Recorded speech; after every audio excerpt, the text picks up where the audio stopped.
هل ستنتهي الإدارات المتسلطة في القطاع الخاص في ظل هذا الانتشار الهائل للتكنولوجيا والاي اي؟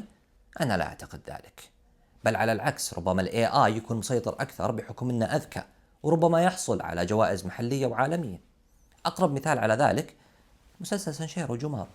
سانشيرو كان يتحكم جومارو عن طريق الكمبيوتر، يعطيه أوامر، يقول له يلا قم قاتل.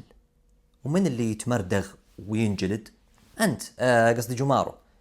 من اللي يحصل على السمعة الطيبة والجوائز؟ مديرك، سانشيرو. وانت مساكين ركبتك طلع منها دخان. جمارو، مو بنت قصدي. تلقى سانشيرو يقول له يلا قم قاتل، انا احس فيك. وش تحس فيه؟ وش تحس فيه يا رجال؟ انا جوالي وهو في جيبي، اذا دق ما احس فيه. انا شلون حاسب روبوت؟ يعني لو جربنا نيجي نعطي جمارو دوره في الكلام، وش بيقول لك؟ بيقول لك انا موظف، انا ماني بروبوت يا رجال. انا يشحنوني بشاحن مو باصلي، زر النوم حقي ما يعرفون وينها فيه، لا زيادة رواتب، لا إجازات. طيب ما تبون تزودون الرواتب يا أخي؟ قللوا ساعات العمل يا أخي، ملينا خلاص يا أخي. يعني هذا جمار اللي يقول كذا، يعني مو فهمتني أنت صح؟ يعني